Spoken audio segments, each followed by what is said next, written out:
Good evening, thank everybody for coming. We will start off very briefly. Normally we would look at and discuss and approve the last minutes, but kind of overlooked them and I didn't put them in this packet. So our minutes from the last meeting will be in the next meeting's packet. And we'll look at and approve or discuss two sets of minutes. So do you expect us to remember that long? Of course. And we apologize for the oversight, but we'll have it. Also, we'll talk about right now before we jump into specific issues. Again, open the floor for ideas or other topics anybody is interested in putting on the agenda in the future. Anybody? Yeah. Just for them. Just for them. If you've got something that you'd like submitted, send it to me, and then I can put it on, or we can discuss it and see. But do that by email or call me. If you want my phone number later, you can. We submit it to her. You can send it to her. That's fine. That's fine. Okay. Well, we did receive the letter, I think, from Andy about what we voted on last time. Should we bring that up and discuss it again, or is it a dead end? Well, I think one of the issues we decided that we didn't want to put forward or recommend to the council, and one of them we decided that we would put it forward to council and make the recommendation that if they want to put it up on the charter vote, then they can. Okay. So before we close out completely, I think we'll have an opportunity if somebody wants to bring up that we reconsider an item. Okay. That we have that option, but not. We're going to get through all our issues right now before we have to try to rehash. We got to make some progress. Right. Chairman, quick question. Yes, sir. Trying to make sure I understand the process. What I heard last week, probably wrongly, was that Pete was going to draft the position statement, if you will, and then we were going to take a look at each of those items one more time. Yeah, and we can do them as we go. Pete, we're prepared, and you probably. It's on in front of. Okay, just making sure I understand. I know we got that done last week. We did. Okay, So not much else, but we got that done. Yeah. so there are. So before we leave tonight, Mr. Chairman, we're gonna vote on these. Well, that was the question I was going to have is can we vote on them tonight? Yes. Or do we just discuss them tonight? Yes. Okay. We discussed the heck out of it last time. Then before we get into any of the pre-existing issues, we'll go over this language first. I did have, somebody had asked me to at least talk about the potentially adding to our list, having a provision that there are no hidden taxes like stormwater runoff, which we can put that on our list of potential issues to talk about. And then potential for having some kind of cap on the budget for mandatory tax reductions, given that our property tax values have skyrocketed year over year over year. And so what we're paying into the government is going higher, but we don't see we as citizens haven't seen any reduction in what we're actually paying over time. So someone asked that we maybe consider that as a topic of discussion and possibly. When does that become our issue in that city council? It doesn't necessarily become our issue. So that may be the whole discussion is not our problem. That can be an ordinance, or that can be. There was a topic that somebody asked me to at least throw out there. It's a topic that at the end, towards the end, we can bring forward, and it may be a very short script, and we'll move on. So those are the two things I've heard from citizens. So again, if you have some, send it to me. Anybody else have something, have it routed to me, and we'll address it. Okay, so with that said, Pete has provided us, and we have the memos in front of us, the language for dealing with the audit results There are three options on how to do that. Does everybody have the sheet that has, looks like this? On page 2, halfway down to the line break, you see option 1, 2, and 3. Have you all had a chance to review it, or you want me to give you about 2 or 3 minutes to review each of the options? I need some minutes. I'm ready to let you all review it. All right. Hold for it.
Can I ask a Yeah, question on clarification? So above the line, I think, is an important part of what we should be reading. So the current state law right, is section 103003. right. And that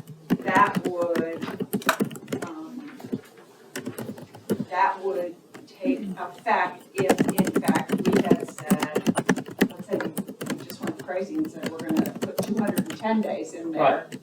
We can't do that. But we should put 180 we could put would 90 in, but we can't go over 180. Right, but, okay, state law is always gonna trump the charter. So if we put something in, state law changes, state law trumps that. So But you don't wanna put a shorter period of time. One of the issues that finance is the fact that auditors don't have enough time to get this done. So we don't wanna make it a shorter period of time than we had before. Well, if state law dictates, why didn't we talk about it at all? Well, that's actually what they're asking. And option number 3 is what the staff had recommended, which is take out the day requirement in the charter, and then it falls back on the state requirement. In other words, if we put at 180, it's not an issue. If we would have put 210 in, it would be due at 180. So. And if the city if we put 180 in and the state goes to 270, it's still due at 180. Well, I think we want to have, that would be option number 2.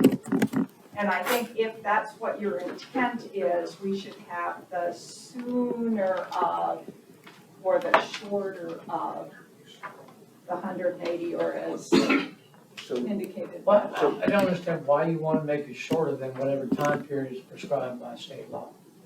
I don't understand that. I don't. So I think I'm just thinking conceptually, if the state goes to 210 and we don't want to wait that long, or council doesn't want to wait that long, or citizens think that it's a good idea for them not to have 210, then citizens will put it if they want to do it. I don't know. I don't see a lot of value in changing it from state law. And I'm gonna suggest that if the state changes it from 180 to 210, not that every legislature makes decisions based on rational facts. There probably is something compelling that's happening, and we would want to have that same additional 30 days available to our staff as well.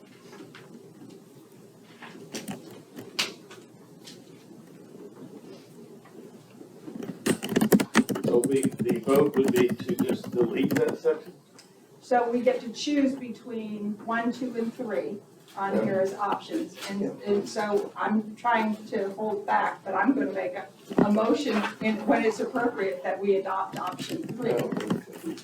So that would be 360 days.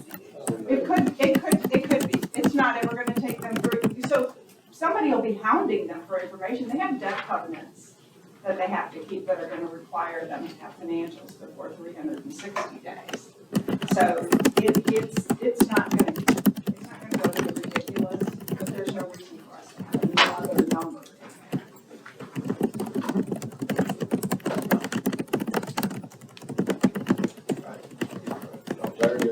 Any other thoughts? Karen? I think it's time to go. Pat, you have any thoughts?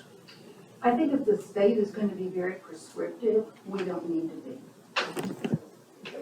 AJ, any thoughts? I'd say the same. I think I would agree with all of you guys. Veronica, any additional? I'm leaning towards two.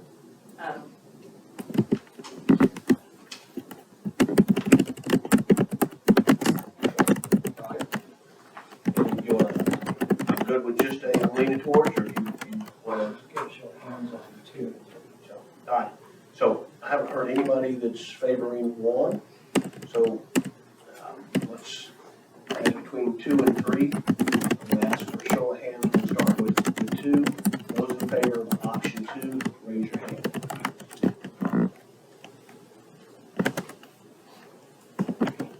Got it. 1, 2, 3.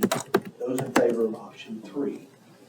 1, 2, 3, 4, 5, 6. So it's pretty clear that option 3 is favored. So What was it, 6 to what? 6 to 3. I didn't vote. It was pretty clear which way we're going, so it didn't matter.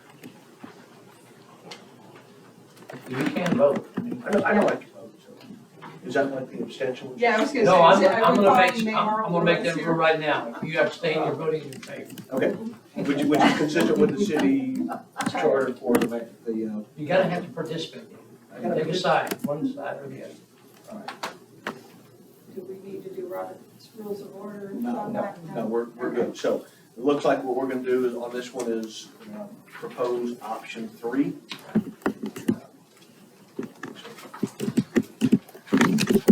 So on the next page, you'll see I did the one on compensation for mayor, council, and,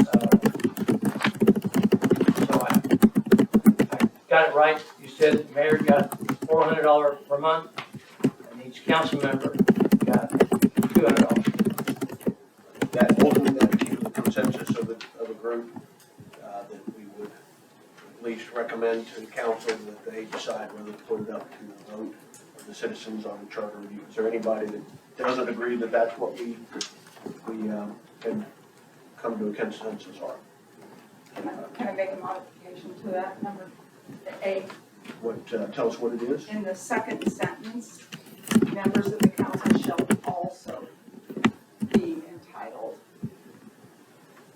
to reimbursement of necessary expenses. Just to make it clear that the stipend isn't supposed to be instead of reimbursing.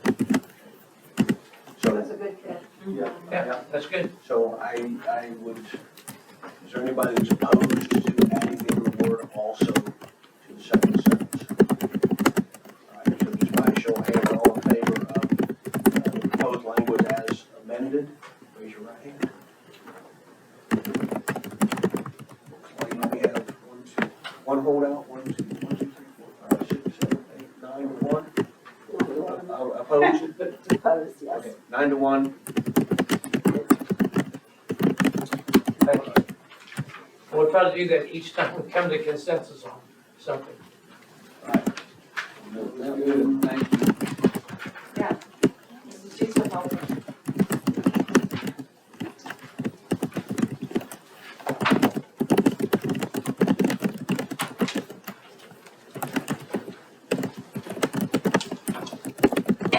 So, we had wrapped up the end of the meeting, last time talking about the combined group of staggering the council elections, having potential four-year terms, and moving the elections to November, odd years, which would be theoretically odd years, opposite of any federal elections. So you wouldn't have a congressional election, a senatorial election, or a presidential election if you did it in an odd year in November. So, I don't know, there's moving parts, not exactly sure the best way to do it, because one, if you vote or consider one, you really have to consider, are you gonna change, you gotta change the terms from 3 years to 2 years, or 3 years, 4 years. So we can't separate those, we have to kind of talk through it with those thoughts or those potentials involved. And then, does that leave anything else? So, Well, it's real hard to get reelected after 3 years. okay, floor is open for discussion, so to expound on that. Well, if, we vote every other year, then we're voting every 2 years. So we're voting for a 2-year term, 4-year term, a 6-year term, an 8-year term. And if you have a 3-year term, you're not gonna get reelected in an odd number of years. Right, so that's why, if we go to a November election in odd years, it's, well, I suppose we cannot keep the current 3-year session, term, that's correct. So that's why it's tied to either switching from 3 to 2 or 3 to 4, by necessity. So that would be, those two would be given. If we make that switch to November, odd years, it's gonna be a 2-year or a 4-year term. And I suppose the other issue that could come into play is if we go to a 4-year term or a 2-year term, do we recommend changing the term limit at all? Also, I think right now the term limit is 2 terms or set out as 2 3-year terms. If we changed it to 4 years, we'd have to add into the charter a limit on 2 4-year terms. Or if you went to 2 years, perhaps changing that to 3 2-year terms or 4 2-year terms. There's a lot of option there on what we can do. So, floor is wide open. Stacy, are you taking notes this way or? Yeah. Okay. Do you mind kind of doing a pros and cons? Sure. Kind of on the board. So we may jettison that, but let's kind of start that way. So I'm kind of open it up for discussion about the pros and cons of doing this. One of the things I want to bring, I looked at the expenses of getting a vote. Is it generally accepted if we're going to reduce expenses if we go to 4-year terms? Is that kind of the idea? Is that what most people think? We're going to reduce the expense of voting? Is that part of the major consideration here? That is one of the things I heard as a potential benefit for it. I don't know, based on the information that we've been able to get in terms of the cost of elections, if that ever is borne out, because you're going potentially to be sharing the cost. Because right now, we share the cost with all the other, and Stacy, tell me if I'm saying this wrong. We share the cost with all the other cities, municipalities, school districts that are involved in a given election. So. That's correct. Oh, I see. So we could be taking on 1/50th of the cost. Okay. Whereas if we go to a November election, based on the information Pete has, it would be 1/4 or whatever number of people voted at the same time. So a cost savings is probably not really there. We would be paying for fewer elections if they were more expensive. I think that's a potential reality. I have a question. But if we have elections every 4 years, we've got everybody being elected. No, So we would it's we'd have to staggered. stagger it, and it would go from now, every year, for a 3-year period, we've got a 3-year term, 2 council members are up, 2 council members are up, mayor and a council member are up. So one, Every 2 years, yes. every year. Somebody's up So every year. there's somebody's up every year, and it's a 3-year rotation. So just by way of example, year 1, 1 and 5, year 2, 2 and 4, year 3, whatever number of, whatever it is, and the mayor. Okay. So- That's what's confused, that's what complicates this whole deal. So now we would switch it to 3 seats are up for election in a year. Okay. Then the next year, it's either a gap with no voting, or the next year is 3 people and then a gap. So that there, out of every 3 years, there would be 1 year where there'd be no voting on the city council. That's assuming we vote every 2 years. Correct. Yeah, well, if, Yes. Yes, If we go to a 4-year term, is that what you mean? yes. go to a Yeah. 4-year term or a Okay. 2-year term. Oh, 2 years. Either one, it's interchangeable on 4 or 2, but that kind of segues or kind of shines a light on the other, at least noted potential benefit is, does it address voter fatigue? Somebody says this would avoid or help alleviate voter fatigue. I think that's an illusion, because unless everybody does it, we're still gonna have county elections, we're gonna have school board elections, and so I don't think realistically that it alleviates voter fatigue. I think you'll have the same, People voting. it's the same Yeah, that was 500 the other, regardless, that's it'll the show up next anyway. question. I mean, what is the percentage again that we get in the national election compared to the local election? Well, it depends on, if it's a presidential, it's always up in the 60s, 70s, 80%. If it's a congressional alone, it's not very high. If it's senatorial, it can be 50%, give or take 10% either way. So if we're looking at staggering into the off years, the federal elections are not gonna affect us. I did a little research today to see in off years, how many times has a state had some kind of election in November in the off years? And it turns out every year. Really? We had, in 2021, we had special elections for Senate, congressional seats that were vacated by death or resignation. And then in 2019 and 2017, we had state constitutional amendments that were on the ballot. So you're not gonna get to focus solely on the local election. If we moved it to November, you're still gonna be in with state, more likely than not with state issues. Well, then, I kind of want to explore what do people feel about 4-year terms then? I guess that's pretty fundamental in this discussion. So the only reason that 4 years has come up is to see about, could we switch over to the odd year elections in November? I don't know that anybody otherwise has expressed any true interest Oh, okay. in a 4-year term. Doesn't mean that we can't vet it and think about it and see if it may be a good Well, then idea. maybe, yeah, let's just take a vote. What do we favor here? 3? Well, can I ask a question? Yeah, let's- Sure. Chairman, why do you think it is, if I'm reading this correctly, it's fairly busy, but I think there's good valuable information. It appears the preponderance of the cities in the area have 3-year terms.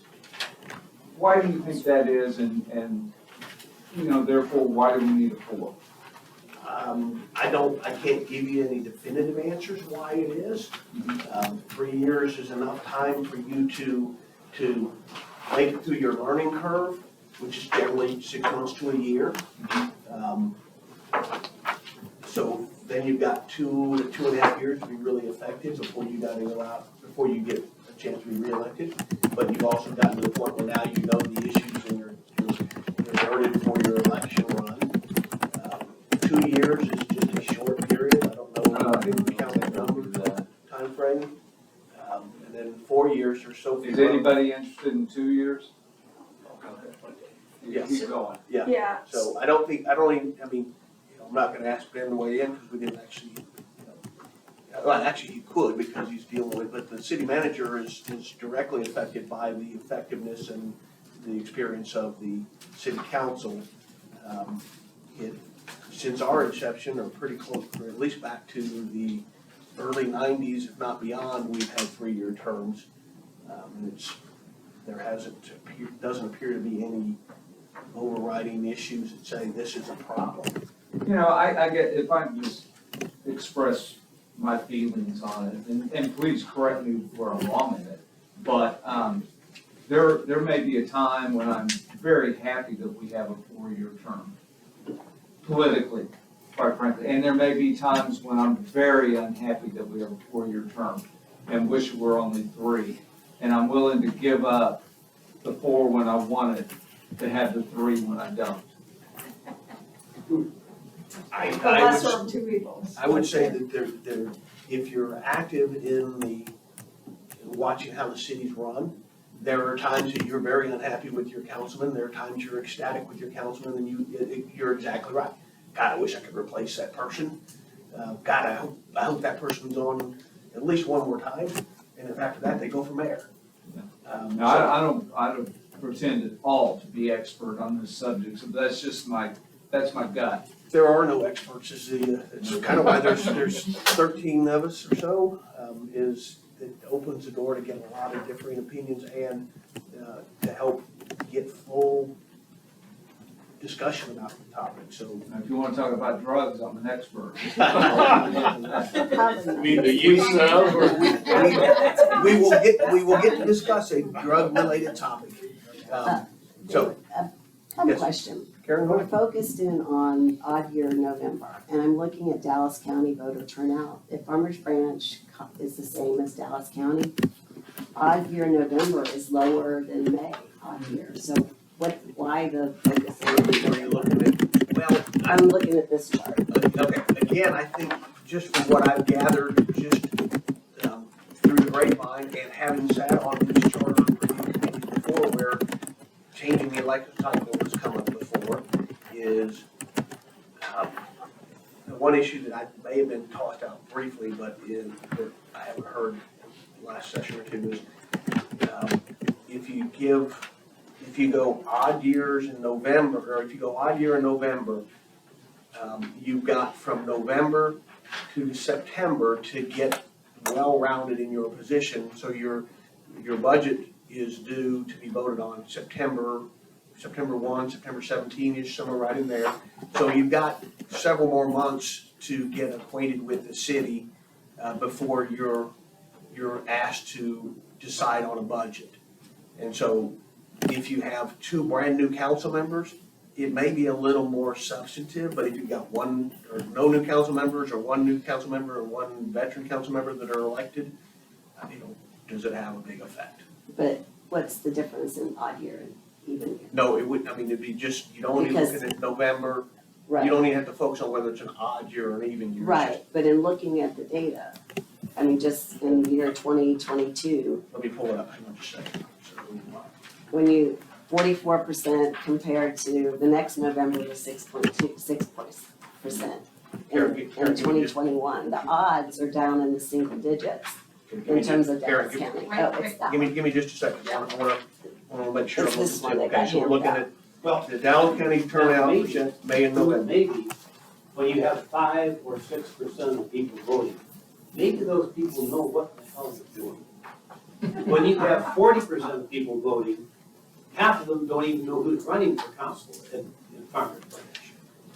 It's kind of really, But hang on a second, so Karen, I wanna make sure that how you characterized this one, you're looking at the bottom chart. I'm looking at the bottom chart and it's Dallas County, not just Farmers Branch, but it's May versus November and it's got even and odd percentages of people who voted. Okay, And so, it's staggering, the difference between even year and odd year. We have trouble with voter turnout as it is, and to me, if we're focusing on odd year, and it's not hopefully anticipating more voters, but based on the data, we don't get more voters as a percentage if Farmers Branch is like Dallas County. Farmers Branch isn't really like Dallas County. I looked at, I kind of made that did the percentages. Oh, do we have Farmers Branch? Farmers Branch, yeah, I think it's right above there. We have a second, I don't know, calculated the percentage. Right.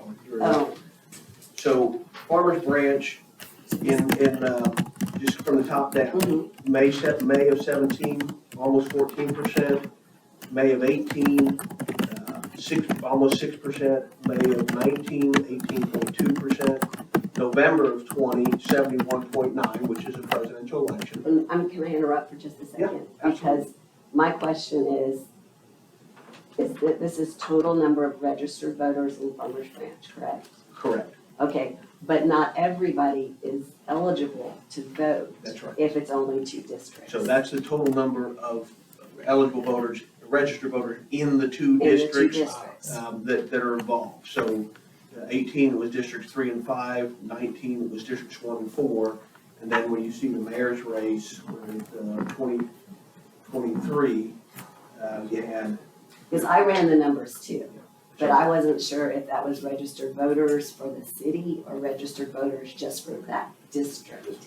Well, if it's districts 3 and 5 together and 1 and 4, it's just for those 2 Okay. districts. If it's the mayor in District 2, you gotta take the city as a whole. Right. Cause that already subsumes District 4 or District 2.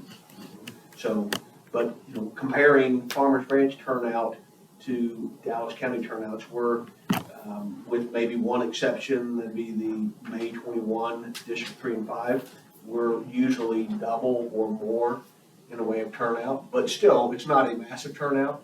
But what you see in Farmers Branch is you have people that are much more educated on the issues and the candidates than you have in, say, Dallas County, where they're in November and it's basically partisan voting. In Farmers Branch, we prohibit the candidate from identifying on the ballot as a Republican or a Democrat or independent or Green Party or whatever party they choose. There's no affiliation. So if you remember ballots, you can see all kinds of Dems and Republicans and off parties. But when you get to Farmers Branch, there is no affiliation. And that's partly, the main driving force on that is to try to have the people focus on learning who the candidates are and what the issues are. And I think it's worked fairly well for us, and we tend to have, maybe that helps us have a higher turnout than others. So, Well, But we don't have any, the only November data that we have is 2020. Because all these are May elections, except for the runoff in January 2023. we have a May 2022, but not a November. Right, because so we're using May data for a November potential change. Okay. We're kind of stuck with what we have. So I don't see a reason that we wouldn't turn out in November if we went to November. I think you still have the same level of interest. The question is in November when you have the state issues on there, or constitutional issues, you're gonna have people coming out to vote perhaps who wouldn't have voted otherwise. And then you may have a larger turnout of people that are less focused on the city and the city issues in the November election. I hope so. I certainly hope so. So then. Yes, sir. What is the process to Wayne's point earlier, what is the process for removing a council person? So What's the there's criteria? a couple of processes. If there's a violation of the charter, there's one process, and if the citizens want to do a recall, it's a different process. I can't tell you the percentage, but to get a citizen recall requires a certain percentage of the registered voters in that district. And You have those registered voters, not those that vote. that's what I was just saying. I'm not 100% certain whether it's tied to the registered voters or the turnout in the last election preceding that election for that council member. But the process requires a citizen or group of citizens to collect a percentage of the voters, whether it's those that turned out or whether it's the total registered voters in that district. Why do you ask? To alleviate this point about a 4-year term and having to endure It'd be just as hard to get them out of a 3-year as it would a 4-year term. Was that? It'd be just as hard to get them out of a 3-year or a 4-year term because Well, the process for recall. Well, but this is a group potentially, and correct me if I'm wrong, that could change that percentage. I believe that percentage today is 15%. It's 15% of the qualified voters. That's eligible. 15%. 15%. Which is a fairly high bar based on turnout numbers we've heard. So do we have the ability as a charter to change that 15% number? we have the ability to recommend to the city that they change that percentage. Wayne, does that make sense to your point? So I think what we're basically kind of finding the middle point of Pete's question and your point is, if you got a 4-year term, there's one more year for a council member to irritate more people to the point that they're willing to do a recall. However, when you're that far into your term, it may be almost a moot point because the term's almost over, and so the devil you know may be better than the devil you don't know, or the extra election we have to have now with a special election because you're not within 6 months of the end of the term.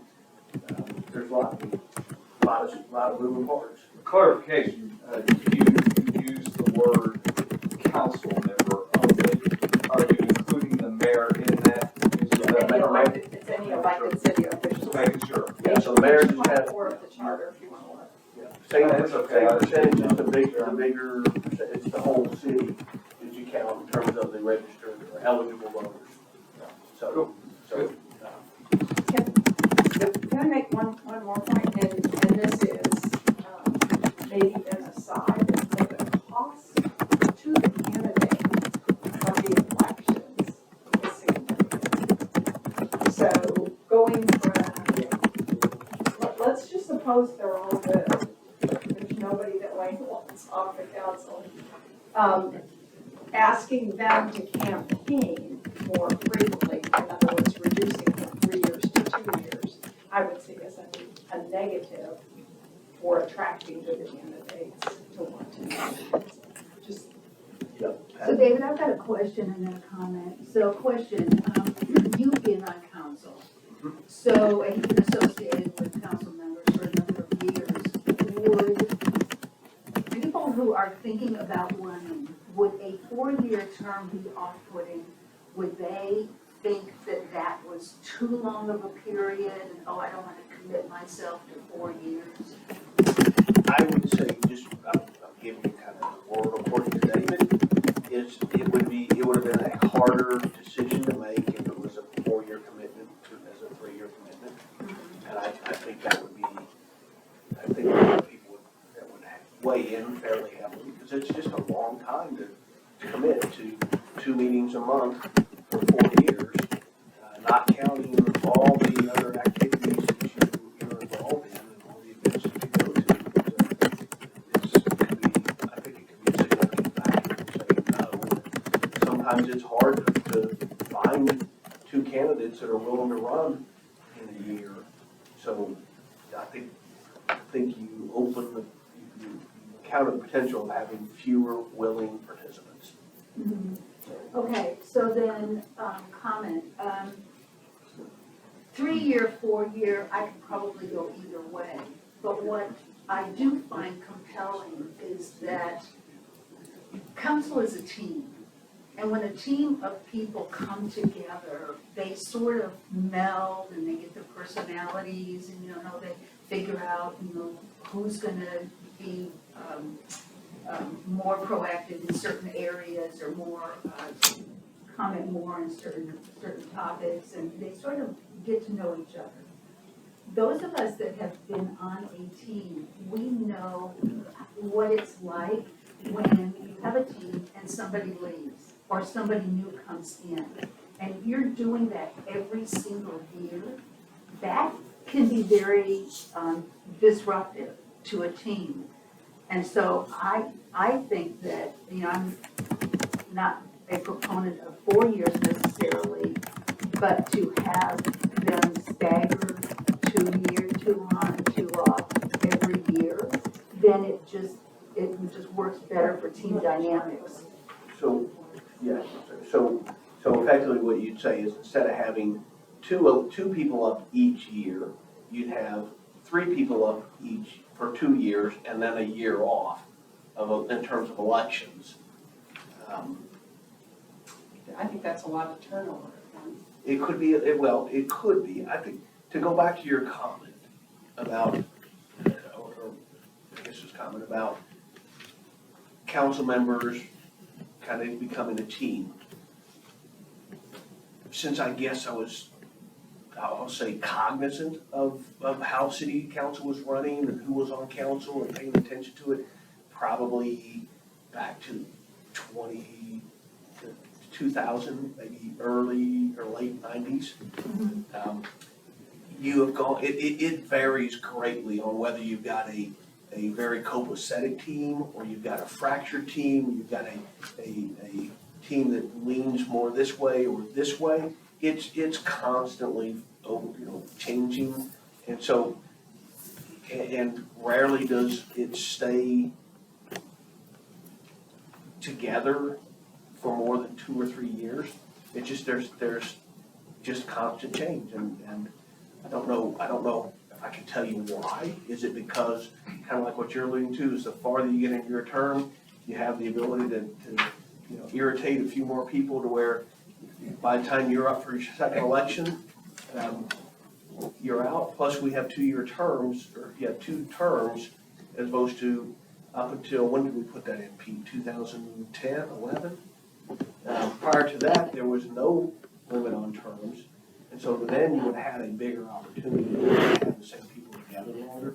But I don't think just from 2006 forward, it's just been a constant kind of ebb this way, big one here, kind of a little one here, but it's not remained tight for a long time. Is it harder when a new person comes in?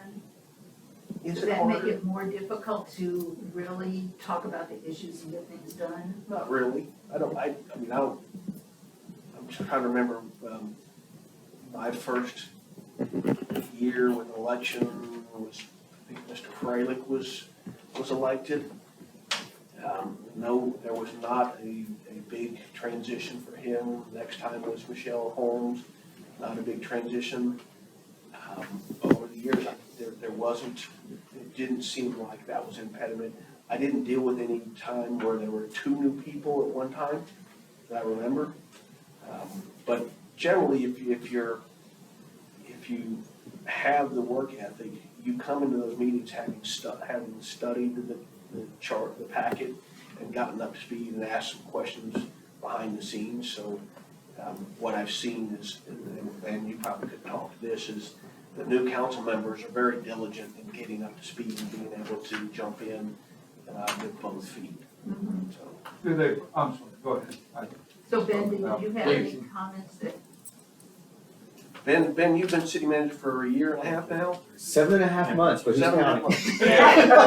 months. So but as assistant city manager, you've kind of seen a little bit too, because you've been with us for about 6 years? Yeah, a little over 6 years. So what it comes down to is what you're all experiencing right now is you saw a proposed budget come out. It's 180 pages, it's $186 million.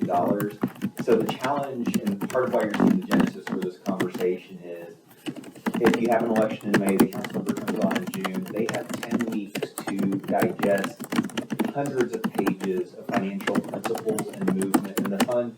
I wish I could make it one page and be very simple, but there's a lot of movement with the funds and how they interact with each other, plus the day-to-day business of the city.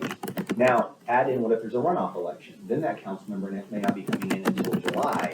So they are having to do this sprint to catch up. And so diligent, absolutely, but there are 6-month courses on public finance that I took to get where I'm at, where you're taking 6 hours a week of learning public finance, and that's just the philosophy and principles behind it. To see it in action is a completely different component.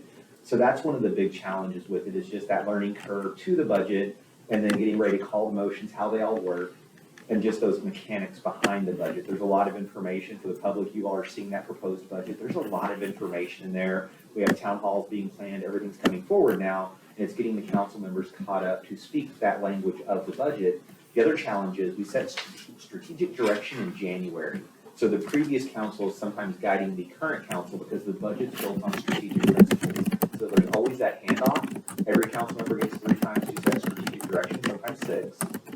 But the new council members, if there are new ones, inherit strategic direction from a previous council that the budget is aligned to in some instances. And so part of that, why it was November, you're like, why November? It's to give enough time for the council members to be involved in the whole process, including strategic priorities, setting those, reaching out with you all, getting feedback from the public on what you all want to see in the budget, and then again, bringing that budget forward for you all to consider as the public with the council members as well.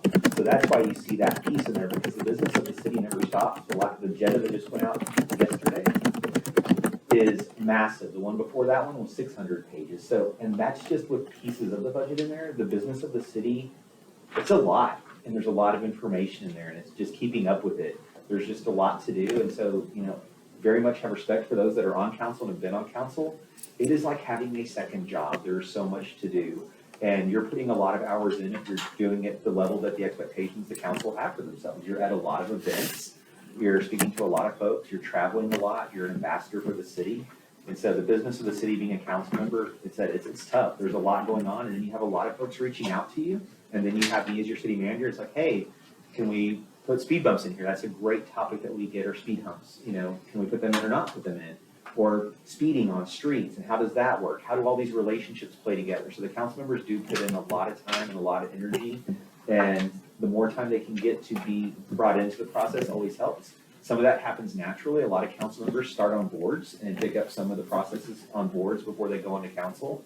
Some don't have that same background and experience. Some are financial by nature. Councilman Roman is a certified financial planner, so he has a hand in seeing how the finances work. He speaks that language already. It's just a different type of accounting. But there's a lot to being on council, and that was the consideration for November, was giving as much time as possible for the most important thing we do as a council and a staff is the budget for our residents that provides the services you all ask for, and that balance between what you pay in taxes and fees and for the services you receive. And so the more time would always be considered beneficial. We've always made it with the current structure, but it was asked, is there a way that would make it a little bit easier perhaps? And that was one of the topics that came up, is could we give more time and lead time for council members to get involved? But I encourage everyone to read the budget, but I think that puts it in great perspective as you look at that proposed budget and those 180 pages coming out and looking at how all that money is moving and the questions you have. There's a lot in there. I didn't do a word count on it, but there's a lot of information in there. And that's one thing we deal with throughout the year. There's a lot of other elements. Again, 600 pages, the previous council meeting of material. So you're basically given a full novel to read every other week. And so that's the substance of it. Consider it being a full-time student or being a full-time job. That is really the commitment for it. So it is a lot. So there's Sorry, it's long-winded. There's a lot of reliance on whoever at the time is the city manager and whoever's in Tammy's position, the econ or the city Director of Finance. Director of Finance. Struggling for that one. We have been fortunate. We've had good city managers, good directors of finance to provide the information. But that is probably one of the compelling reasons to at least consider the November side of it. That was gonna be my basic question is there a problem set we're solving for? And that seems to be it. Is there anything additional then that you would say would be a close second or third problem set we may be solving for in this report? As far as moving to November or not, Or extended terms? there's a constant theme you'll hear council talk about and board members. You hate to see those term limits on some of the boards. You have members that have been there, they have figured it out, they're doing a great job on it. So there's that element to it. So I can speak from what council's giving me as feedback for board members. They hate sometimes when they lose board members that are terming out because they've done such a great job. They have got it down and they do great work for the city, regardless of who appointed them or which council appointed them. And that's been a constant theme as well.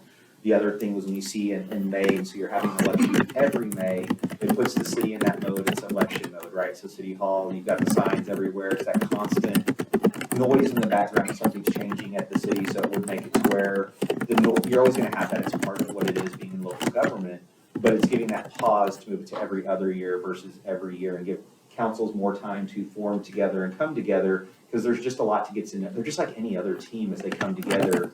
There's always gonna be new people on the team. I have new team members. They do amazing work, but it still takes time to get into that rhythm.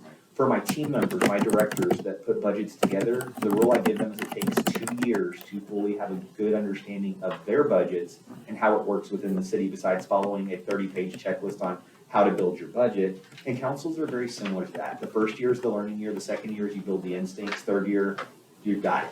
And so anything other than that tends to be just comfort with it. So then you mentioned the board members, and term limits, but board members really don't have, I mean, unless I'm missing it because there were a lot of boards I wasn't on, but board members are typically not involved in the budget. Correct. You got department heads are, but they're all staff. So it's really focusing more on council and the effectiveness of council. I think, and I'm working off of maybe a little bit of supposition, but that when we chartered back in the 50s, there was a lot of thought given to the role of the council and the role of the staff. And the overriding thought was staff is the one that really is going to be doing the day-to-day operations. Council is kind of the board. I think Pete talked about that before. The board and the board of directors, or the board of directors and the chairman of the board. And so council's not really expected to know the details that the staff does. And there's a lot of reliance on staff doing the job properly. And it's really just oversight. And there are certain councils that have gotten deeper into the budget process, and certain councils have just not gotten deep in the budget process.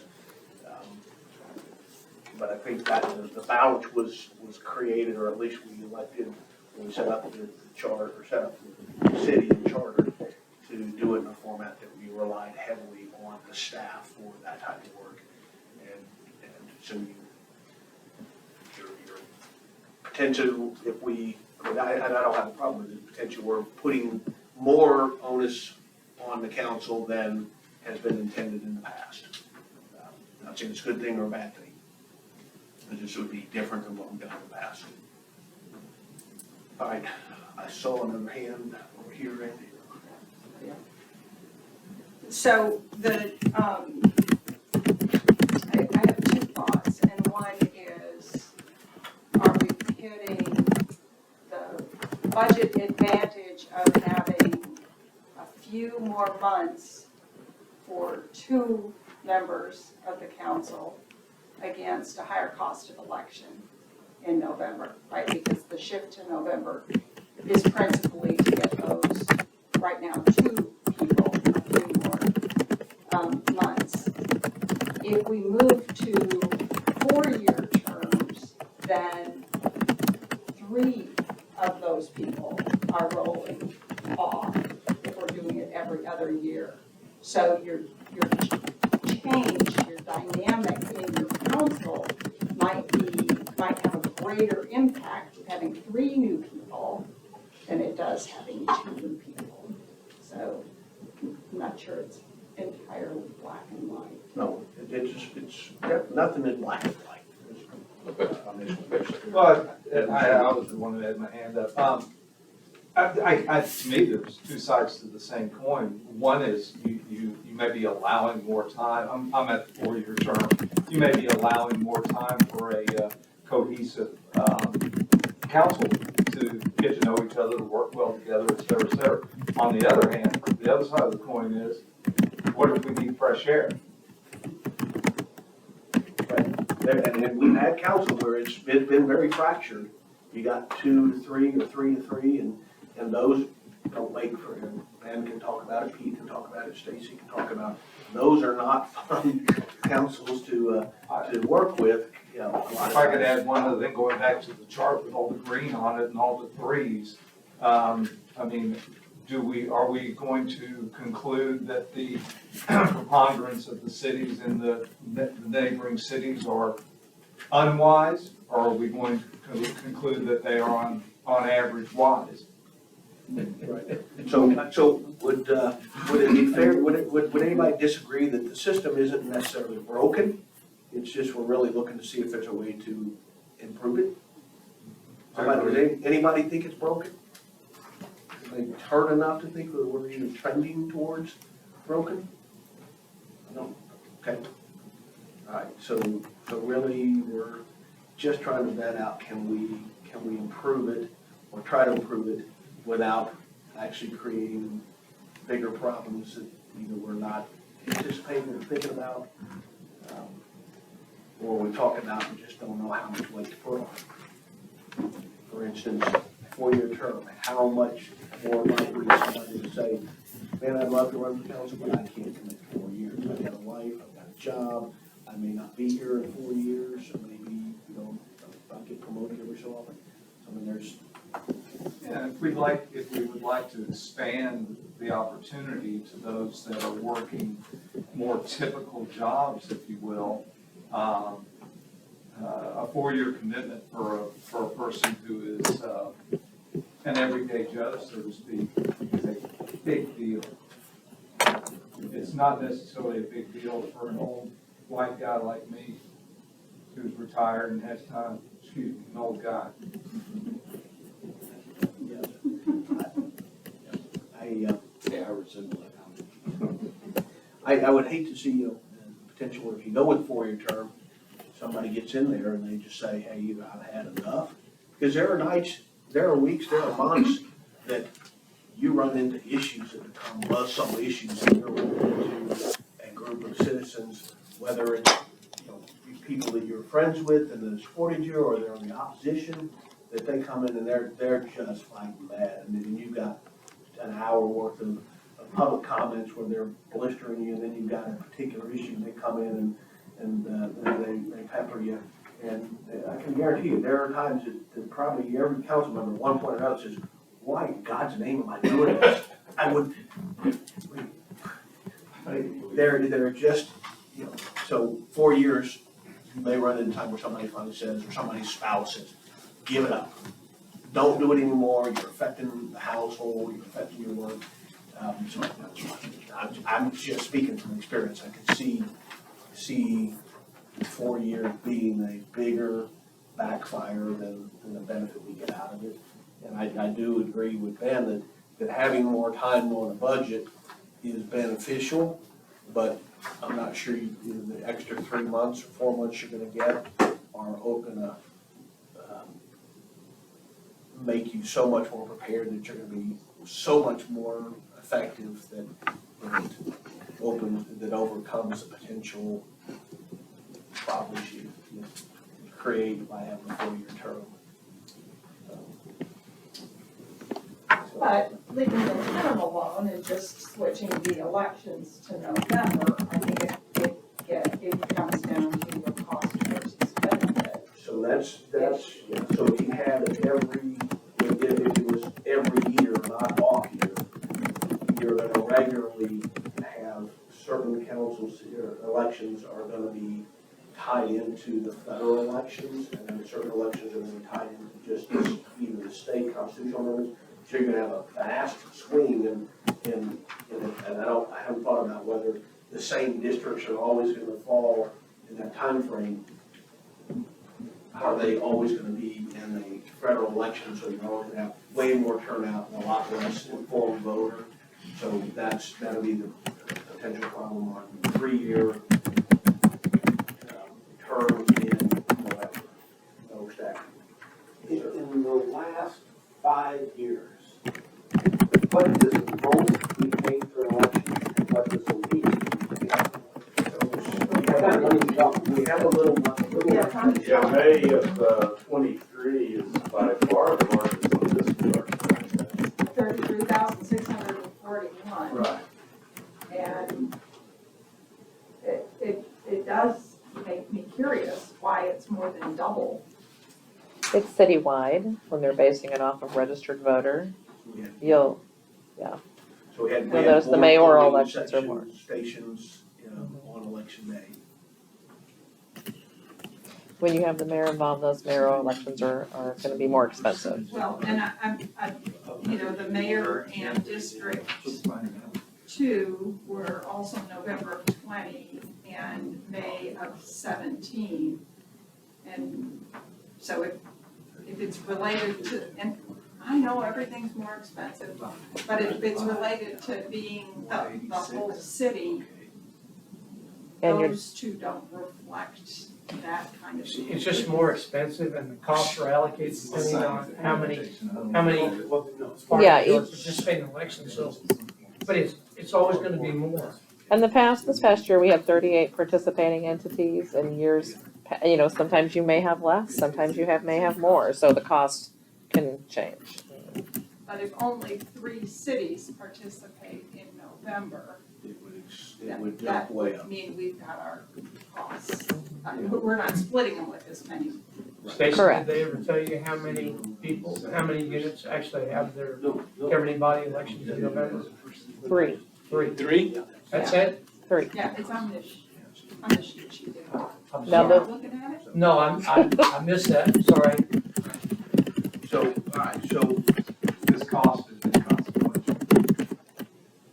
the cost could be substantial if you're only 3, if you're one of 4 now in November versus 38, 25. But even this highest year, 33,000 is like 0.0017. But we were, that year, we were splitting it with 30 some odd or more Well, cities. what was So the we- highest? One question. Well, I in haven't- May of 2023, this last election, we paid 33,000.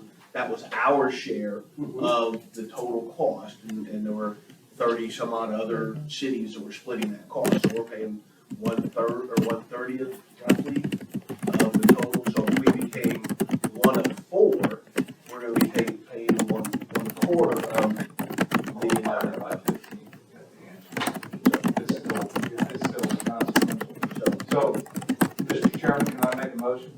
I don't know that we're ready for motion. Tell me what you're thinking. I think it's to keep it exactly the way it is. So hold the thought, because I want to give everybody time to add any more thoughts, questions, comments that they want. No, nothing that would compete against Wayne yet, because then I'll come back to you. So any thoughts or questions, comments that you want to still address? I would agree with Wayne in that case. Okay, all right, is anybody? One of the most important things we do is elect our city officials. And the cost at 33,000 is minuscule to what we theoretically get out of it. Okay. Yeah. Add anything there? Just gonna go around the room, put everybody on the spot. AJ? First of all, Ben, thank you for that information. That was great information. So, with the information that Ben gave, which was very crucial, kind of changed my thought pattern, but then looking at the cost, sorry. If we changed it, I don't know, kind of up in the air right now. I feel like you're in the same, my vision of the view of what I'm looking at is that, so there's quality over quantity. We want, Wayne, you wanna say anything? You want me to drop? No. Eric? I agree with Wayne, it ain't broke. I thought I heard Wayne say that, it ain't broke. I don't think so. Kevin? I see the potential complications being more than the outweighing the benefits of, at least for the amount of discussion we've had so far. Gene? I've said my piece. Larry? And Same. Karen? Anything else that you can think of that would help new council people get on board up to speed? Well, I'll do what I've always done, and I work with each council member weekly through emails and phone calls. We will always, from the staff side, do our best to prepare the council members for it. So one thing we did is we did one-on-one budget orientation with every new council members and existing council members. And that's to train them to be prepared to have the budget discussions that they'll be required to have. So we'll continue to do what we've always done, which is make sure the council is prepared. We're here for the council. Well prepared, yes. Thank you for all your work. I will tell you, the city has done a great job over the years of being available and providing information when council members ask for, whether they're brand new council members or they're long-term council members. Staff has been very good at it, so. May I add one thing to that? That availability is for the public as well. You're my residents. If you have questions about the budget, me or my team is here for you all as well. We're not gatekeepers on that. If you have questions, we're here for you. Technical, however you want it to be, that's what our job is. So if you have questions, please reach out to your city staff. Start with me as a city manager, I'll get you to the right person. We're here for all of you. Okay, all right, So- thank you, Ben. So leave Okay, it so like. question then, so, this question of changing came from somewhere. So are we seeing everything, is there anything that you might, bring up that would be helpful for us to hear as to the background of why this question even came up to make this change? All of the questions that were brought forward, we're just listening to council members' questions, concerns, just seeing, like I said, hundreds of pages of documents coming forward. It's like, oh, this is happening in this many days, absolutely. So this was just to give council ideas for consideration, which is we formed the charter review committee. And then they affirmed, hey, we'd love to see another perspective on these, which are great perspectives for the council to hear as you all make your recommendations to them. But to give that different level of feedback on it, because part of these weren't about the cost of it or some of the other elements. So you give different lenses, which is why you all are here and is very valuable feedback for the council. You are their different lenses and ways of looking at this for them to consider as they ultimately decide what will go to the voters in May. And so to me, it was just a, hey, this is something we've thought of. What are your thoughts on it? There's different reasons. There's pros and cons for every single one of these. And this one was exactly what they're looking for, which is you all to make a recommendation. So to me, this was great. I appreciate it. I love listening. All right, so here's what I want to do based on now all what we've hashed out, what I've heard, and where direction we want to go is we're looking at B1 little c, and that includes sub I and sub 2. So it takes up basically 3 issues. Moving to November and odd years, opposite president elections, considering staggering the elections, considering 4-year terms. Those are all going to be part of I believe, are going to be part of Wayne's motion, which, Wayne, if I'm correct, your motion basically will be that our board is not going to recommend, or we're going to recommend against changing the current election system and process. No changes to section 2.05, 2.03, and 7.01, I think. No changes to the charter? Basically, it's just be no change to the charter as it relates to the election. Okay. All right, so that's what's going to be up for a vote. So for a vote, show of hands in favor of not recommending any changes to the voting process under the charter as it currently exists. All in favor of leaving it as is, raise your right hand. 1, 2, 3, 4, 5, 6, 7, 8. All in favor of changing the voting process. All right, 1, 2.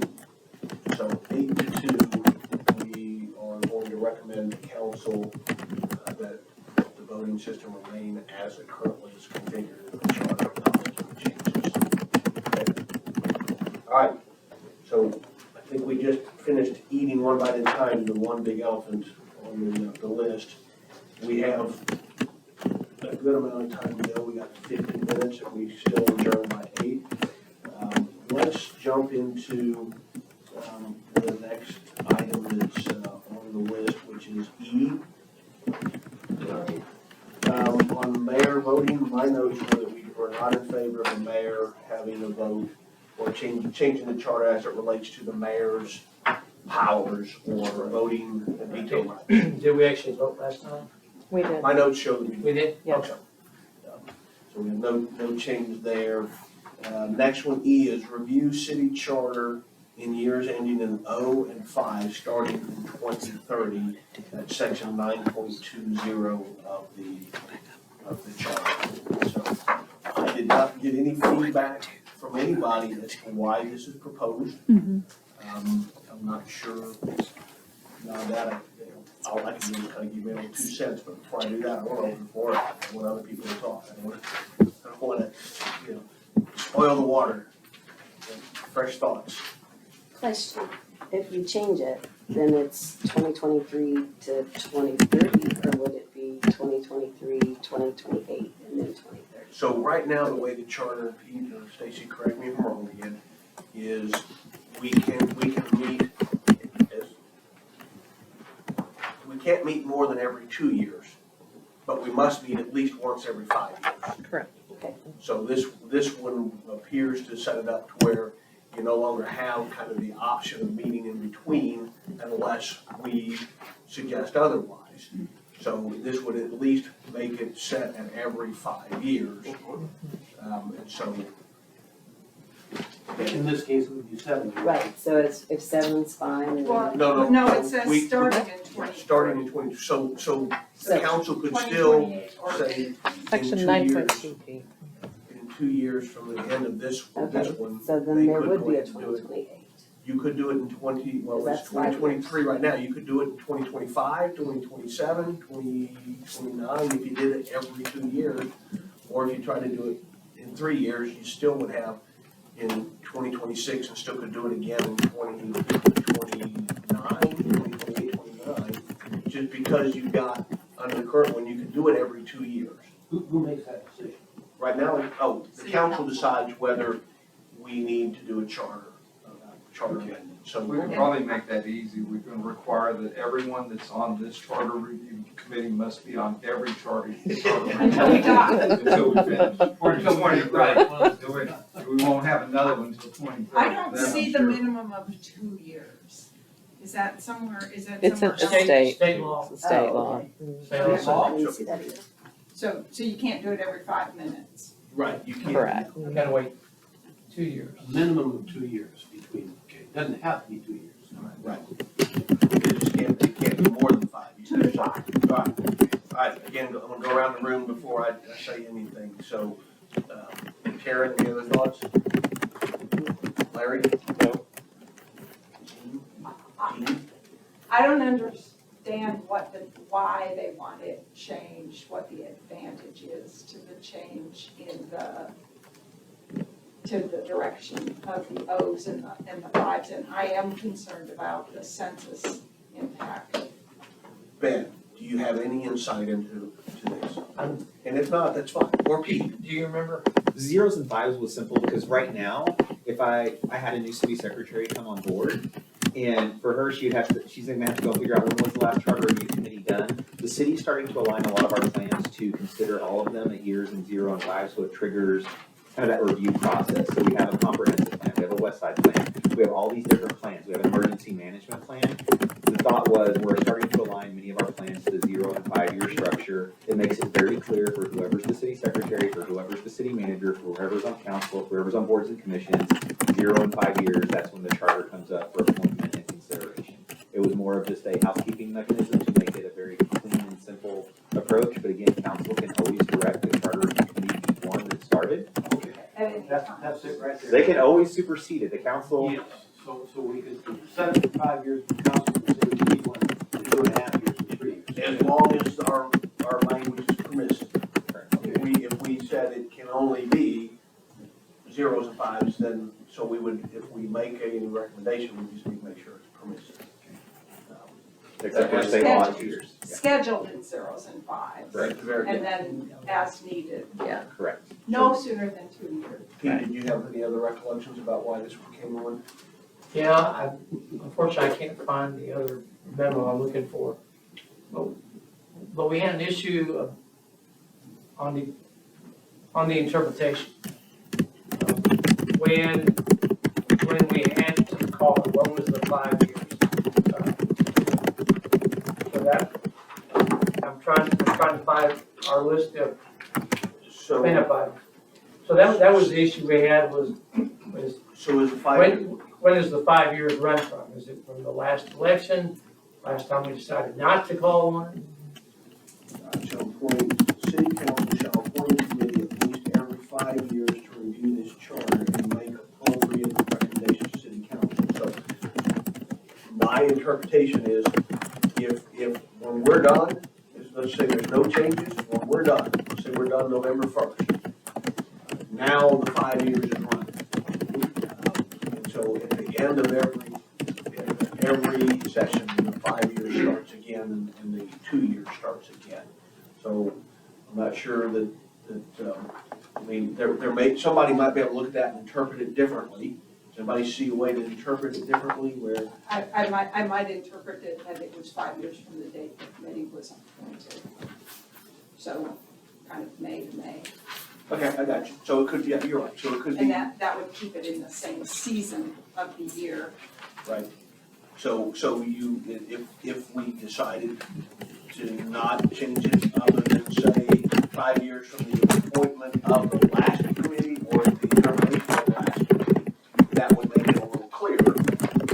But, all right, so that's a thought. So continuing on around the room. Kevin? Eric?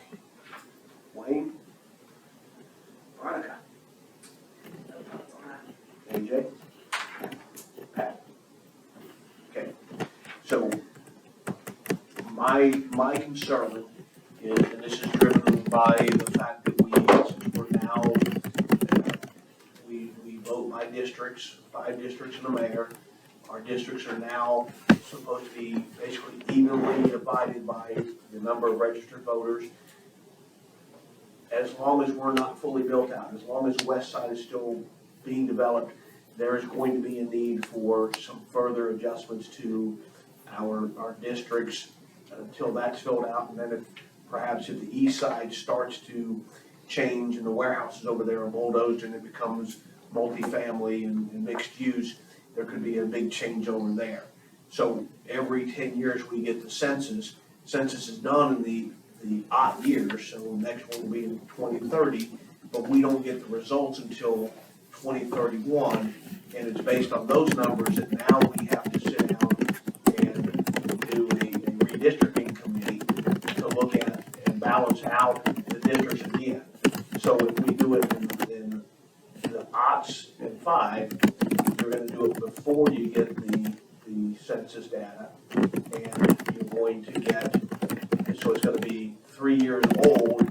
There's a potential that we get into litigation that our district is so out of whack that somebody says we're not being fairly represented. So I'm thinking that if we're gonna put benchmarks on it, it needs to be probably 2 and 7 so that the census data is there and you can now form your. And then the city can call one meeting between now and '02 to get the 5 year.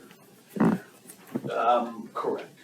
So that was the big problem I saw with this one. It's not, I mean, the way we got it, it's fine. We're able to address the potential census, whereas on the O's and the 5s, it puts us in a potential scenario we may be violating the one man, one vote, the equal representation and distribution things. And the last thing we want to do is get drawn into litigation because we're going to have to make those changes, and the cost of litigation is not cheap. And we end up having to pay the other side's fees and sometimes the experts. So from a cost perspective and litigation perspective and just the sheer dealing with the census, I'd say O and 5 are not ideal. I either say we leave it as is with this modification that either 5 years begins to run from the beginning of a committee like ours being seated or the end of our committee term, at the end of our term, but not O and 5. So, and I'm gonna play devil's advocate. So at any time, when it's not 2, right, so it's not 2 years after the census when we're implementing the redistricting that's mandated by the sentence, every other year from 3 to 1 is gonna be slightly out of skew because population is changing, right? So there is no perfect solution. Right, but it's mandated by that our districts be established according to the decennial or decennial The census. or the decennial. But we do that regardless of what the charter says. So here we're talking about how frequent do you want to formally appoint a committee to review the charter? And now I'm remembering because we had a question about, well, we gotta appoint somebody by this date because it said 5 years. Does the 5 years run from the last time we appointed a committee when they finished their report or from the last charter election? So that was the kind of clarification. So unless you have some ideas of what that time period is, you want to run the 5 years, why don't I come back to you next time with some options? So that, Well, if you run it from 2 to 7, the council can call a meeting of this group at least every 2 years if they want to. They don't have to stick with 5, 7, they can call when they they can want. call it anytime they want, as long as it hasn't been amended within 2 years. Mhm. And that's 365 days plus 365 days. And it has to be the uniform election date outside that. That's just the way they calculate it. So- But is that something reasonable rather than, 'cause I think that was the issue was, we were, council was going, well, we need to do by this date or this date. What's the 5 years run? So Pete, would you please come up with some language that would address that issue? Right. As well as if we, that issue with no otherwise no changes, and then maybe a version fixing that issue and coming up with a 2 and a 7 or 0 and a 5. So maybe. Last time we had 3 and 8, and so we went from 3 and 8 to every 5 years. Last time we had a 3 and 8. It was 3 and 8 before, Yeah. which is just coincidentally how the last two happened, the 3 and 8. So- Because the cadence continued. So, So we can look at those options and then talk about, do we want an 0 and a 5, we want a 2 and a 7, a 3 and an 8, and when we make the final vote on it. So, I got you. yeah, and would you put a date instead of? Yeah, I mean, So, June 1, June 15th, right? So every 5 years, by June 15th, they have or to. pick one of the uniform election dates. I'm just thinking, then you don't have to go back and look it up, it'll be in the chart. yeah, so Okay. give some thought to it. I got it. We'll have about maybe 7 Okay. options. Not too I would, many. I'd probably keep it to 5. This group, okay, 6. 4. No, 2 is good. I got you. Okay. All right. So, am I good with that? Yeah. All right, we have still got 30 minutes. So, So, do you want to talk about the boards maybe a little bit? let me see what I. And that's being cited out of something outside of the charters, I'm not sure. When you say the board, so what I had So- next on our list was F, which is, and if this is not what you're talking about, tell me. It is. Enhancing the amount of time from serving on city council to serving on boards and commissions. Currently, Code of Ordinances, Article 3, Section 2.280. Is that the one you're looking at? Okay. So what's distinctive about this one versus all the others is this is not a charter requirement right now. It is simply by ordinance. So what the city has done, in 2000, again, around 2009 or 10, I believe, that an ordinance was passed that said that a city councilman must be off council for at least 6 months before the council person can be appointed to a board or commission. And the general idea was that cooling off period, they're no longer, they're not as maybe highly regarded, or they're maybe not as radioactive, but it gives some time, and they don't go straight from council to the board, and now everybody on the board looks at it and says, you know everything, tell us how to do it. They've been out of the public eye a little bit perhaps, so that's the genesis of this ordinance. And so now the question is it, number one, does it need to be changed? Number two, does it even need to be part of the charter, or is this again something we leave to the council? So let's open the floor. Anybody, let's kind of do, instead of going around the room, let's just free for our comments, somebody raise your hand. As a council call, council call, Peter, what do we got? What is the break that a council member has to have? So you can do 2 terms and then have a break and come back. So you have to do Is it a a year? full term off, unless you go from council member to mayor, then, or mayor to council member, you can go back to council. So at the end of your term, unless you go to, council member from mayor or mayor to council member, you gotta be off a full term. Well, that makes sense, because somebody else is gonna be in your seat, right? Presumably, unless you're married, yeah. Yeah, so I believe the charter says you've got to be off a full term. So now if you need a special election because the person that took your seat resigns, you're still going to be out for a full 3 years. So there's no exception in the term limit. No, I think it's just 1 year, David. What's that? They have to be off of council for 1 year. I thought it was Where is it? somewhere. 1 year, 1 year. Before they go to the before they board, can, before no, they can get before on they the can board? serve on council again. Oh, council. Where is Just it, 1 year? Stacy? Just 1 year. What So page, where is it? We're, Let me find that. I found it, I read I it this read it. morning, I But is thought I read it Yeah, this where's morning. the term limits? Is that if they do or do not move from district to district? Let's just look at that. You may have just stumbled onto something we can look at. Councilman. well, I don't think that what we would do in terms of board eligibility, if we even considered it, should be any more restrictive than what we have for them coming back on council, so, yeah. Right now, it's 6 months, is that right? If you get off council, you wait 6 months to get onto a board, is that the Sure. existing? Correct.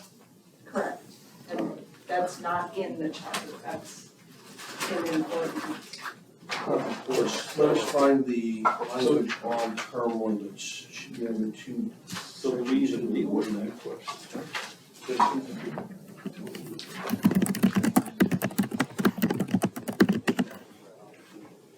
So do we even deal with that question that was an ordinance? What is it? Well, 283. They're suggesting we add it to the charter as well. Oh, I see, okay. So in the code of ethics, code of conduct, city may not appoint any former mayor or member of the council to any appointed position, compensated or not, or to any city board, commission, committee established by ordinance, resolution, blah, blah, blah, until at least 6 months has elapsed since such persons terminated their office previously held. So they gotta wait 6 months before they can be put on the board. Yeah, we had that happen probably in 2013 or 14, the council member that termed out or didn't run again after 2 sessions was appointed to a board less than 6 months, and this ordinance was brought up and he had to step down. We can talk about the wisdom of that provision, the wisdom of being 6 months versus 9 months or 7 3/4 months. All of that's open, or we could simply say, well, this is an ordinance, deal with it, council. If you don't want it to be longer, make it longer. So a question to Ben, is this another housekeeping kind of a cleanup thing, moving it from an ordinance to charter? Not in this case, no, Not, just, okay. again, giving your consideration to a topic to get different thoughts on it. Does anybody see any benefit to making this a charter issue versus an ordinance? Not here. This doesn't govern any of how the committees are run or established. It seems like we would be plucking this one issue Plugging it in? and plugging it in, so. Except there's a related sort of item that under section 2.02, and it's former employees of the city can't be eligible to be elected or appointed to the council for at least 2 years, so they. Yeah, I think the employees is different. Right, but that's the only place I found that there's any limitation in terms of being in one place and having to wait. Somewhere else in here, there isn't, no member of the city council can ever be appointed to city manager. Correct. I think that, yeah. Believe it or not, it was a question that was asked to me one time. So the This term is doesn't in seem to rise 2.1. to the level of constitutional discussion. All right, does anybody think we need to discuss this any further? If you think we should discuss this any further, raise your hand. I see nobody supporting the further discussion, so I know we need to ask. I can only think of this being an issue if we got this headletting 3-2 situation like that. So I explain a little more. So that an ordinance could be changed to benefit one particular group versus another. If it's an ordinance, if it's in the charter, that's less likely to happen. In fact, it probably would not happen. Probably would not. If we're doing what ifs, yeah, there's a possibility. Is it very likely? Probably not, but it certainly could happen. So does that what if, that potential rise to the level of moving it from an ordinance to the charter? I'm not seeing that it does in my sight, but Don't you think there are other issues that will also fall into conflicts there that we need to present answers to or solve? So we bring up the issue of the mayor's veto power. Does he only have veto power on a 3-2 vote and not on a 4-1 or a 5-0? So if there is some question about the validity of this particular issue, maybe the mayor could step in and say, you know, I veto it, let's go back and review it. Just throwing that out. okay. So based on Kevin's thoughts, does anybody think that we need to continue to discuss it, or are we still generally remind that this is a matter for council to deal with? If they want to make it more or less than 6 months, they should just amend their ordinance and let citizens come to the council meeting to express their thoughts or send them their thoughts via email, telephone, or text. Okay. So I've got this as not in favor of recommending this for a charter amendment. All right, so quickly, the next one on the list to keep in order is would be considering drug testing. This is G. Consider drug testing for candidates running for office as well as current council members. Can I make a few comments since I'm probably the only one here that has direct experience with this? Wayne, I would kind of think that you've got maybe more experience, so if you wouldn't mind, would you start off with some? Yeah, some I will. So, I'm in this world every day. If we're gonna talk about drug testing, we need to talk about what that's gonna look like. So, for example, urine testing. I've had guys come in with urine tests, and next thing we know, they're pregnant. How does that happen? The point is that urine testing is not an appropriate way to do this.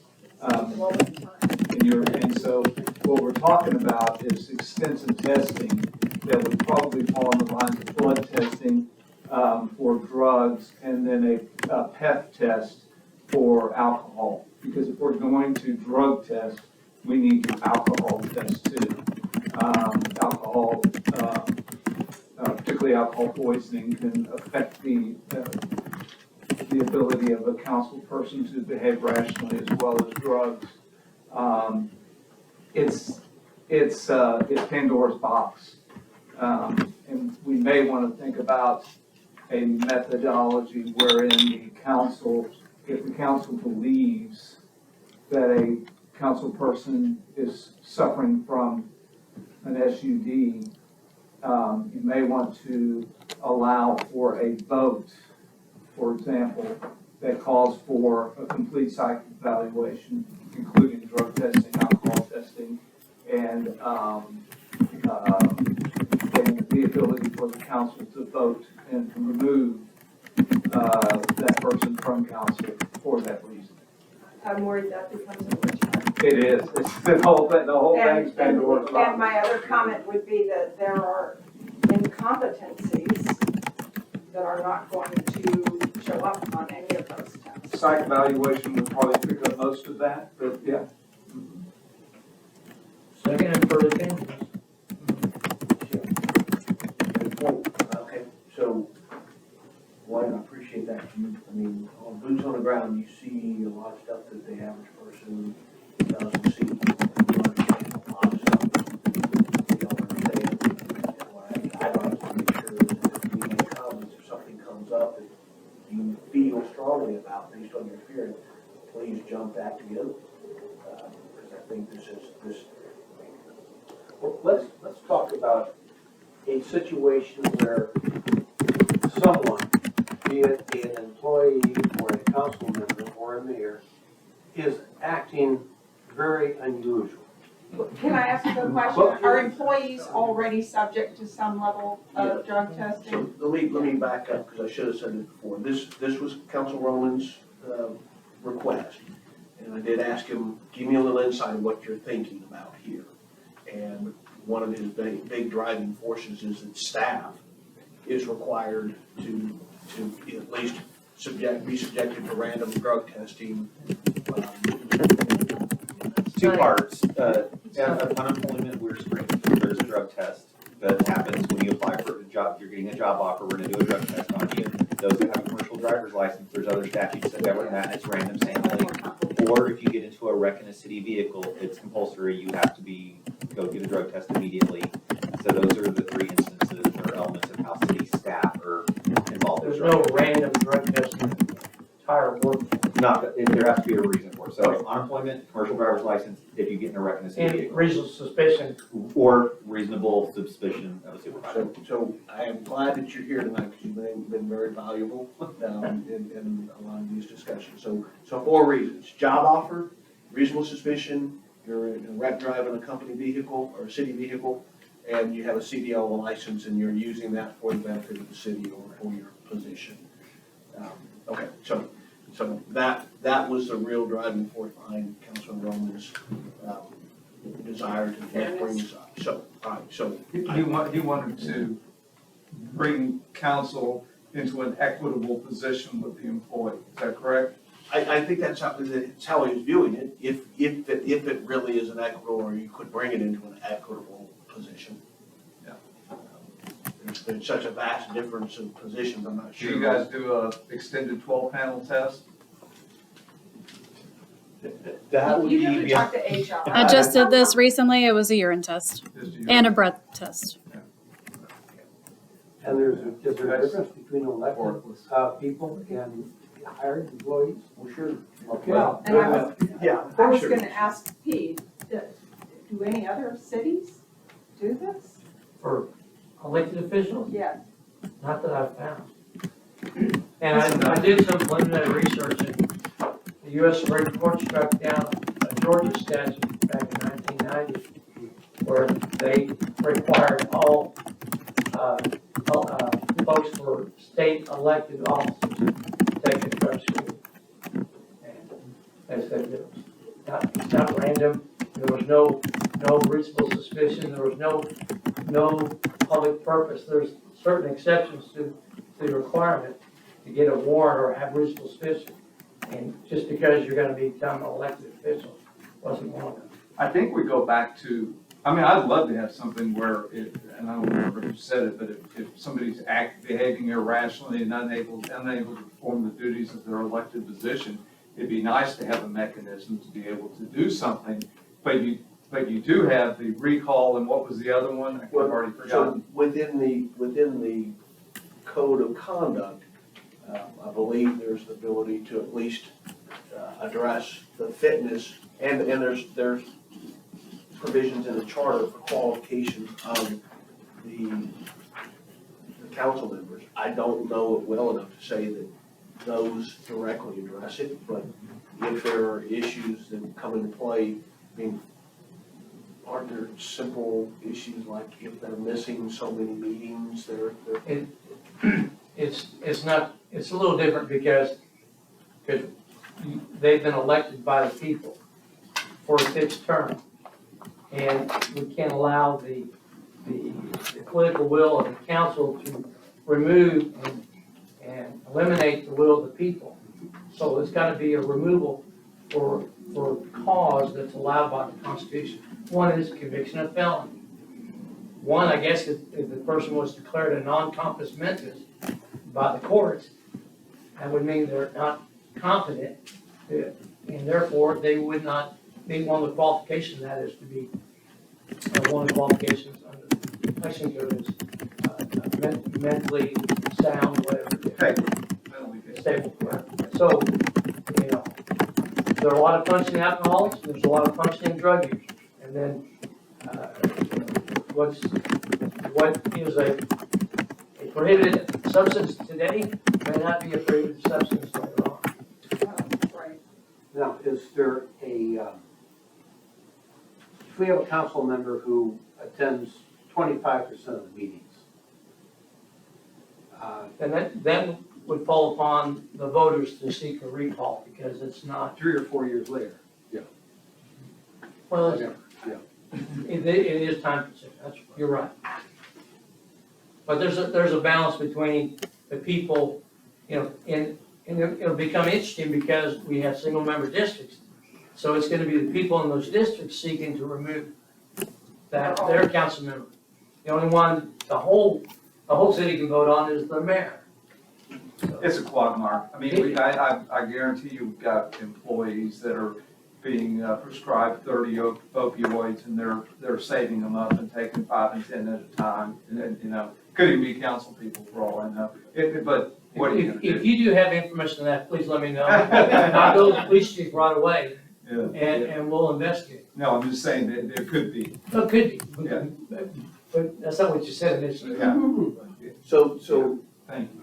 I'm leaning toward this, is Pete answered one question, are there constitutional challenges?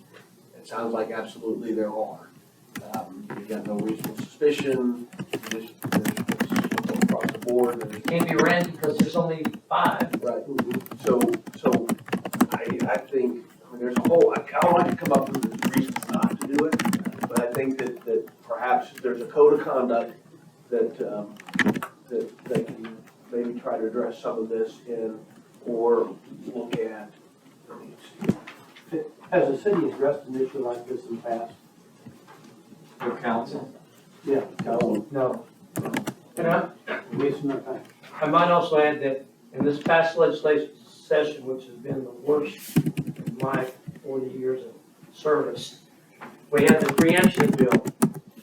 And the preemption bill basically says that even a home rule city, if the field of regulation, the area of regulation under one of these enumerated codes regulates that area, then the home rule city cannot enter into that field.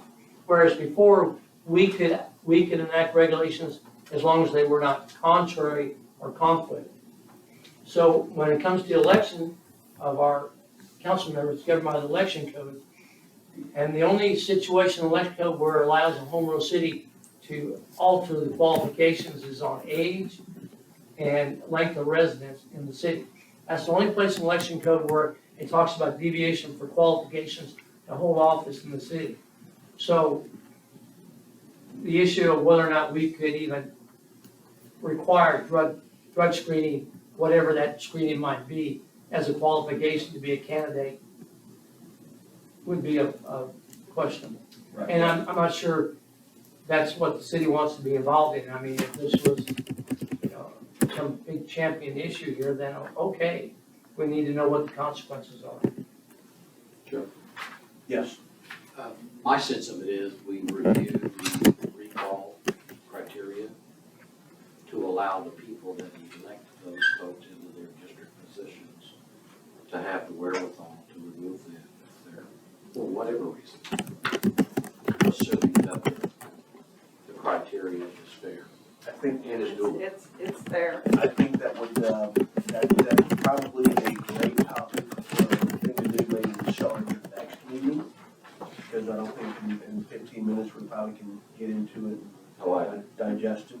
So has there ever been an issue, Yep, no, we have, so David, has there ever been an issue where we've had a city councilman that has been impaired, that is continuing? So are we trying to fix something that is broken? I think this was, and I wasn't there, I'm just guessing from the way it was presented. I think it was more for solidarity with the employees between the council, so that if the employees have to be drug tested, the council should be drug tested, kind of a, my suggestion would be, I like the idea of looking at the recall provision, but otherwise, find other ways to bond. Yeah, other ways to be good point. solid, yeah. Yeah, so, all right, so, Stacy, will you make sure that maybe as soon as you can, kind of, or if somebody sees the recall position, or section. It's number 10. It's 10, and Section it's pretty thorough. But I agree with whoever's point that said 3 or 4 years later. It's certainly not going to be a fast process, right? So On page I would 24. suggest we look at, it's, and you said Article 10, Page 24. Small. Page 24. Article, right. So they'll also look at section 9.17, 9.18, those are incompetency and misconduct. See if those apply, and you said page 24. Correct. So page 24 or Article 10, and then 9.17 and 9.18 are on 23. So everybody, if you could look at page 23 and 24, study that for the next meeting.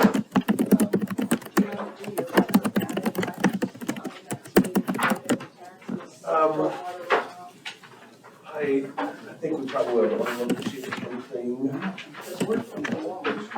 So we have, that one. Stacy, we're at the end of the recall. Section 23. All right. Cool. I think then,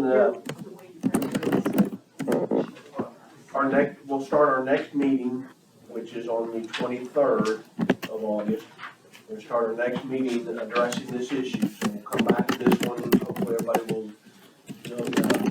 given whatever the right word is, dive deeply into 9.17, 9.18, and Article 10, the charter, recall, so we can see if there's something we can do that, I don't think it's any equality, but have some kind of compatible, comparable issue that we look at and see if we can put it in. So, We'll have the options for you on 9.20. right. That's gotta be hard to get somebody out of office. Well, it's intended to be somewhat difficult. You don't want to have elections overturned, so that's one of the reasons that the percentages are where they are. 15%, but if there really was a problem, I think you could get 15%. I think that we're bad enough, you could. I think the comparable part of the charter, if you say comparable, is a referendum, or what's the other thing people are citizens? Initiative or referendum. Citizens can bring forward an initiative with, I think, 15%, a proposal for council to add to the ordinances or do something. Or the referendum is if council's already voted on something, that if you get a big enough percentage on a petition, then it goes from a council vote and the ordinance is suspended and it goes to a vote of the people. And that's happened probably twice in the last 10, 15 And years. actually, those are 10%. So we had. Do you remember what the issues were? I know one issue was, the illegal immigration ordinance in '07. And then the library, That was the CO statute. That was not initiative referendum. so, but the citizens drove, got a petition that had enough signatures to force that one to a vote. Yeah, but that was not because of initiative referendum, that's because the statute that authorized the CO Okay. provide a provision for the submission of a petition. Okay, so that's another comparable type thing. So there have been 2 successful efforts by citizens to say, council, tap your brakes, put it in park, let us make that decision. And the threshold on those are about 10%, whereas the threshold on the recall is 15%, but it would be 15% of, hopefully that's not the mayor, the district that applied, as opposed to 15% of the whole electorate. 50% of the district eligible voters, the ones Correct. voted in the last election. Correct. right, so if you're Which recalling, one? you're recalling your councilman, Yes. it's 15% of eligible. Qualified voters, Potential. qualified voters, yeah, no, not just the people that voted. Qualified. Registered, and that would be Yes. based on the, most current census, right? The county's registration, voter registration list. Census, and Correct. Thank you. Alright, so do we have, before we adjourn, do we have anything else we want to talk about before we adjourn? If not, If it's okay with you, we may have some cleanup items. I'll get them together, I'll get them out to you. If we have time, we can, if not, we'll wait till the following. and I'll urge you one more time, common voters, if you've got some issues we should add to our list. Yeah. On item B3, Oh. the last agenda item. Yeah, there's, no. Yeah, right here. Okay, so we've got the language. Yes. Yeah, if you look at that, your packet, Which one am I? it's agenda item B3.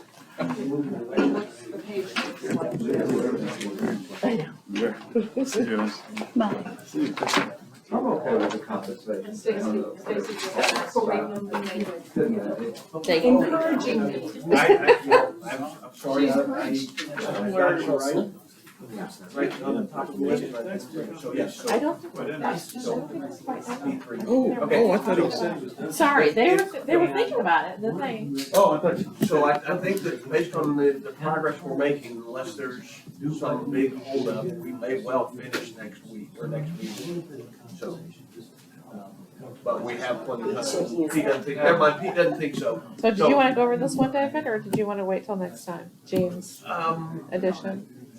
I think we got 7 minutes, let's just go ahead and hold it over. Okay. It's probably a pretty quick issue, so.